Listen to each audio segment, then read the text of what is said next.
दोस्तों, जब भी हम बात करते हैं भारत के सबसे अमीर शख्स के बारे में तो हमारे दिमाग में मुकेश अंबानी का ख्याल जरूर आता है। लेकिन साल 2021 और 2022 में गौतम अडानी ने मुकेश अंबानी को 2 बार पीछे कर दिया है। आज देश का हर एक एंटरप्रेन्योर अपने आप को अडानी के बराबर में देखना चाहता है, क्योंकि अपने सफल बिजनेस मॉडल से गौतम अडानी ने न सिर्फ भारत में ही बल्कि पूरी दुनिया में नाम कमाया है। इनकी सफलता और बिजनेस स्किल्स के चर्चे हर जगह पर हैं, फिर चाहे वो हीरे का व्यापार हो या कोयले का। आज के समय में एडिबल ऑयल जैसे छोटे सेक्टर से लेकर एयरपोर्ट ऑपरेटर जैसे बड़े सेक्टर तक हर जगह गौतम अडानी ने अपने पैर जमा लिए हैं। तो चलिए जानते हैं कि कैसे एक school drop out Adani group का इतना बड़ा एम्पायर खड़ा कर पाया। दोस्तों, ये कहानी शुरू होती है गुजरात के अहमदाबाद से, जहां 1962 में गौतम शांतिलाल अडानी का जन्म हुआ था। अडानी का परिवार बड़ा था, इसलिए इनके स्ट्रगल की कहानी भी काफी लंबी चली थी। उन्हें अपना कॉलेज ड्रॉप करना पड़ा, लेकिन उन्होंने इस बात को अपने रास्ते का रोड़ा नहीं बनने दिया।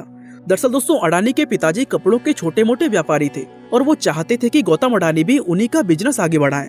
लेकिन वो कहते हैं ना कि जहाँ चाह है वहीं राह है। गौतम अडानी को अपने पिता के बिजनेस में कुछ खास दिलचस्पी नहीं थी, इसलिए महज 16 साल की उम्र में 1978 में वे मुंबई चले गए। हालांकि मुंबई आने के बाद उनका एक ही मकसद था, और वो था एक बहुत बड़ा बिजनेस टाइकून बनना। दोस्तों, उनके सपने बहुत बड़े थे, पर जेब में फूटी कौड़ी नहीं थी।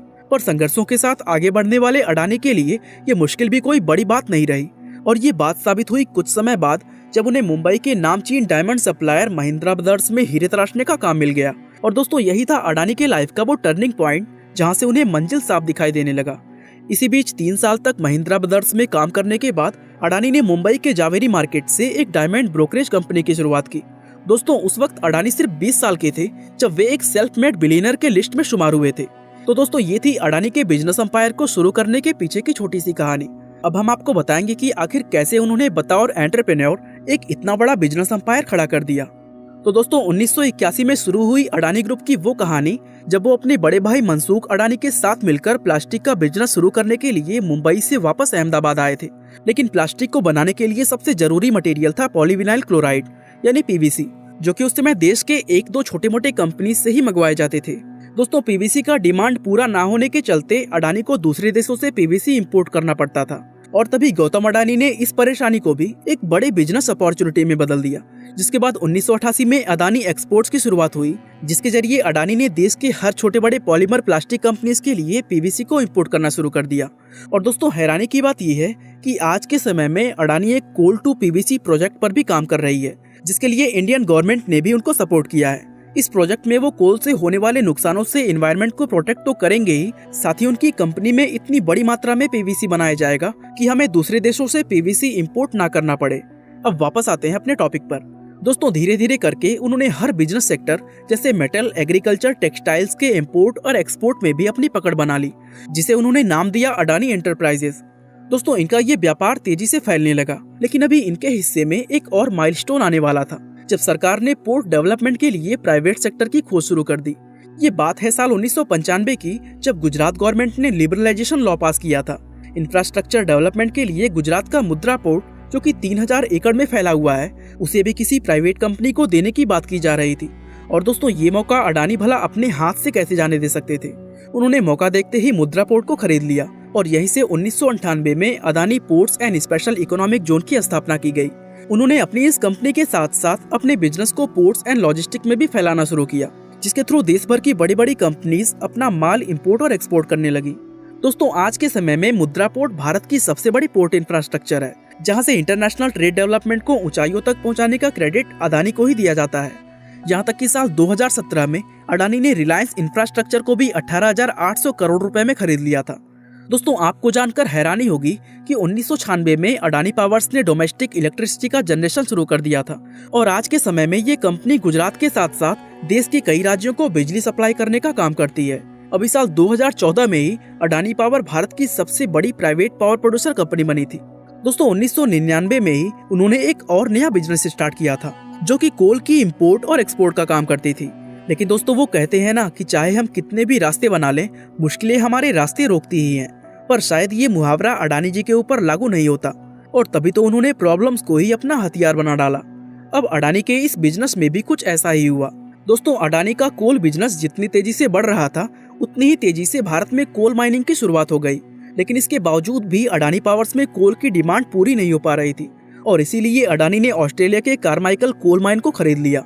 दोस्तों, उनके इस कदम ने पूरी दुनिया में खलबली मचा दी थी। इसके बाद उन्होंने ऑस्ट्रेलिया के एबट पॉइंट को भी खरीदा, जहां से बिना किसी रुकावट के कोल को भारत में इंपोर्ट किया जाने लगा। इसके बाद अडानी के कोल इंपोर्ट एंड एक्सपोर्ट का बिजनेस दुनिया भर के कई देशों के साथ चलने लगा। दोस्तों, देश का सबसे बड़ा पोर्ट मैनेज करने के लिए बेहतर ट्रांसपोर्टेशन की जरूरत पड़ती है और इसीलिए अडानी ने भारत के साथ साथ विदेशों में भी अपनी खुद की रोडवेज, एयरपोर्ट्स और रेलवेज वगैरह को डेवलप करना शुरू कर दिया। इसके बाद उन्हें रियलाइज हुआ कि प्राइवेट शिप से माल की डिलीवरी देरी से होती है और इस परेशानी से निजात पाने के लिए उन्होंने बड़े बड़े जहाज खरीदने शुरू कर दिए। दोस्तों, आज के समय में Adani ports and special economic zone देश का सबसे बड़ा पोर्ट और एयरपोर्ट ऑपरेटर माना जाता है। सबसे कमाल की बात तो ये है कि भारत के टोटल फ्लाइट्स में 25% क्राउड अडानी एयरपोर्ट से फ्लाइट लेती हैं, जो कि दुनिया भर के बाकी देशों के कंपैरिजन में सबसे ज्यादा है।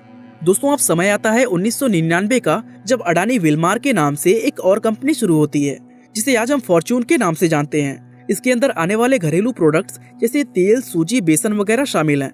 दरअसल फॉर्च्यून सिंगापुर की एक कंपनी थी, जिसके साथ मर्जर पार्टनरशिप करने के बाद ये कंपनी भी अडानी विलमार के अंदर आ गई।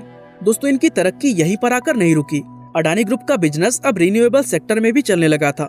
2020 में अडानी ने एनवायरमेंट सेक्टर में अडानी ग्रीन एनर्जी लिमिटेड के नाम से अपना बिजनेस स्टार्ट किया, जो कि रिन्यूएबल एनर्जी जैसे विंड, थर्मल और सोलर पावर जैसे नेचुरल रिसोर्सेज का इस्तेमाल करके पावर जनरेट करती है।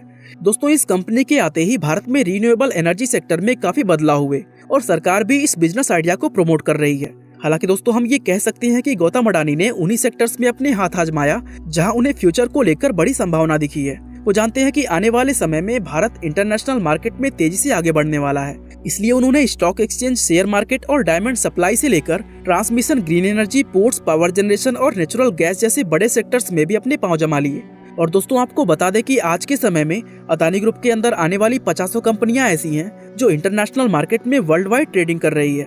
महज 30 सालों में इतनी तेजी से फैलने वाला बिजनेस एम्पायर आज के समय में करोड़ों लोगों की जरूरतें और सपने पूरे कर रहा है। दोस्तों, साल 2021 में अडानी ग्रुप $100 बिलियन की मार्केट कैपिटलाइजेशन तक पहुंचने वाली दुनिया की तीसरी सबसे बड़ी कंपनी बनी थी, जिसने मुकेश अंबानी जैसे कई बड़े बड़े बिजनेस टाइकून्स को भी पीछे छोड़ दिया। दोस्तों, इस विजन को पूरा करने में गौतम अडानी का बिजनेस को लेकर एक ही फंडा रहा है। उन्हें अपनी एग्जिस्टिंग कंपनी को आगे बढ़ाने के लिए जिन रिसोर्सेज की जरूरत होती थी, उसको एक नई कंपनी के रूप में खड़ा कर देते थे। अपने परेशानियों को उन्होंने कभी भी रास्ते का पत्थर नहीं बनने दिया। तो दोस्तों, अडानी के लाइफ स्ट्रगल्स, उनकी बिजनेस स्ट्रेटजी और उनकी वर्ल्ड वाइड ग्रोथ को देखते हुए ये तो आप समझ ही गए होंगे कि बड़ा बनने के लिए जरूरी नहीं होता है कि आपके पास बहुत सारे पैसे और बहुत बड़ी प्रॉपर्टी हो, बल्कि सच ये है कि हमारे सक्सेस का आधा हिस्सा हमारे विजन और स्किल्स पर डिपेंड करता है। आपका अडानी और उनके बिजनेस विजन के बारे में क्या ओपिनियन है, हमें कमेंट करके जरूर बताएं। अगर आपने हमारे चैनल को सब्सक्राइब नहीं किया तो सब्सक्राइब कर लें।